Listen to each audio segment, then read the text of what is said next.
John Middleton Murry Jr. was a British writer known for his science fiction. Born in 1926 at Abbotsbury, Dorset, the son of noted critic John Middleton Murry and Violet Lemaistre. He attended Rendcombe College before enlisting in the Royal Navy in 1944. He applied to join the fleet's Air Division as a pilot, but was rejected due to poor eyesight. Following the Second World War, he attended Brasenose College, Oxford, until his graduation in 1949. The same year he met his future wife, Ruth Jezierski. He initially published non-genre works, his The Golden Valley coming out in 1958. His first science fiction work, Breakthrough, being issued in 1967. He wrote under several pen names such as Colin Murray, but is most well known as Richard Cowper, a name he adopted to try and change his luck after his previous pseudonyms were all, quote, dogged with misfortune, while also being a reference to the poet William Cowper, an ancestor on his mother's side. His final published work came out in 1986, and thereafter Murray turned to painting and repairing Victorian chairs, stating he had no more to say. He died in 2002 at Brighton, 4 weeks after the death of his wife Ruth. Today we will be tackling possibly the only book series I have ever read and finished, Murray's The White Bird of Kinship. The series takes place in a post-apocalyptic society which had regressed back to feudalism, controlled fiercely by armed militias of the Christian Church, chiefly by use of cutthroat bands called falcons. The first book, The Road to Corley, consists of 2 parts, and begins with a short prologue, Piper at the Gates of Dawn. We begin in the countryside of 31st century Britain, which has disintegrated into 7 kingdoms, largely on account of huge sections of Britain being underwater now due to rising sea levels, leaving behind not one but many islands. A young boy named Tom is seen playing with his pipes, his music astonishing all those around him. He had apparently been taken in as the protege of the mysterious Wizard Morfedd, who taught him many things, and cut the end of his tongue to make it forked like a snake's to make him play better. Morfedd eventually grants him specially made pipes, and his skill makes them work in a most miraculous way that can grab a hold of people's minds and bring out what lies buried deep.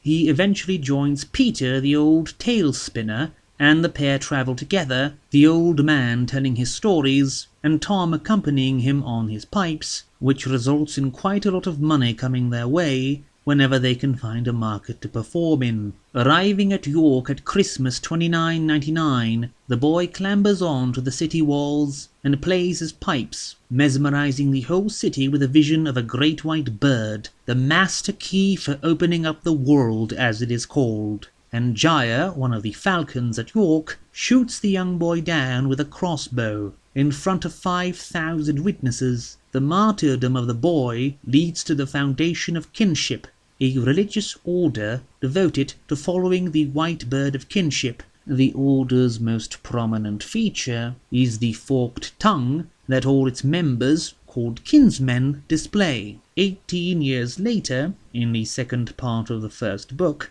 we see a young kinsman fished out of water after he was nearly drowned. Taken to the Isle of Quantock, the man is still unconscious when he is approached by Jane, daughter of Potter Thompson. She has the ability to see the future occasionally and tries to reach the mind of the kinsman, but finds something else. A man from the 20th century named Carver, from the time before the drowning as she calls it. The kinsman does awaken eventually and informs her he is Thomas of Norwich, and he has a mission to undertake in faraway Corley, French haven of kinship.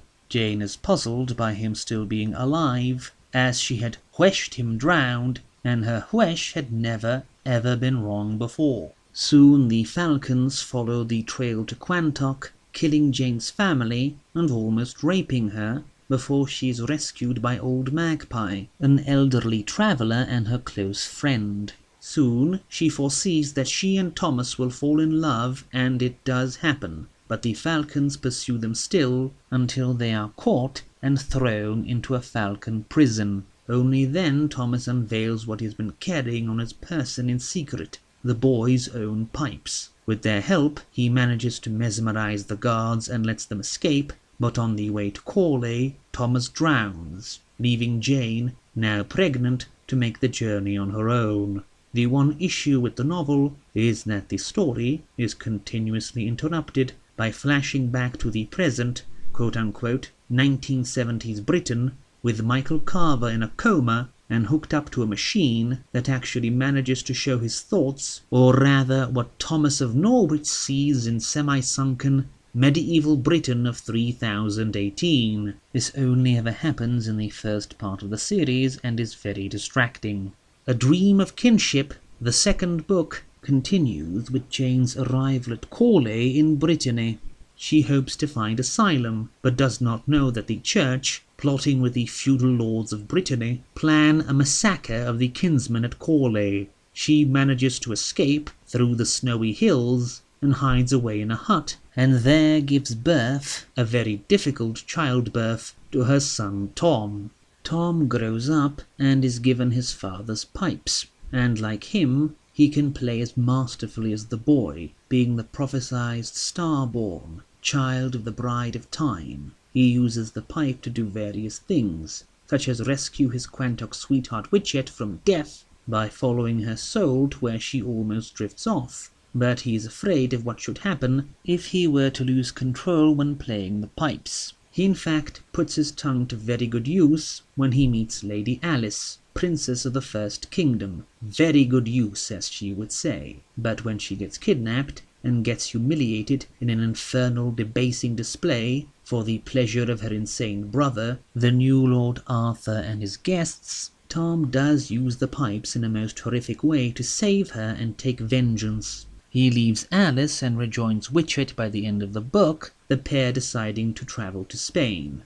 A Tapestry of Time is the final book of the trilogy. It begins in Italy. Tom and Witchet are traveling along with an Italian family through the woods when they are assaulted by a group of bandits who proceed to rape the women. Unable to stop them at the time, Tom finds two of them later and gives them a horrible death with his pipes. But soon he has other worries. A great plague is spreading across Europe, and both he and Witch contract it. He tries to save her again with his pipes, but he only has the spirits of the robbers he killed dog his footsteps through the dreamlike landscape as he is faced by the shade of the Wizard Morfedd himself, who is the spirit of unhelpfulness, so that he does not succeed, though Tom's friends initially lie to him that he did, so he wouldn't take a sudden turn in his illness. Devastated, he goes to his friend, Brother Francis, convinced, despite what Francis says, that he, Thomas, is the Starborn, the lost singer of the Song of Songs from Morfedd's prophecy. When Francis does not believe him, he leaves, taking the boy's own pipes with him, and burying them in a jug beneath a tree. Sadly, what follows is the great disappointment of the trilogy. The second half of the final volume is the Cartwright Papers, and it is presented as a series of journal entries written by a noted scholar, published in 3846 by his son Thomas R. Cartwright. The papers concern his father having met his mother, somewhat of a scholar herself, and the two falling in love while searching for certain antiquarian treasures, culminating in their discovery of the boy's pipes beneath the tree where Thomas of Quantock, son of Thomas of Norwich, buried them 700 years ago. The society here presented is quite boringly modern, and utterly indistinguishable from the modern day of Murray's time, except that instead of the Christian church we have the kinship. Otherwise it is completely the same, with modern comforts and technology,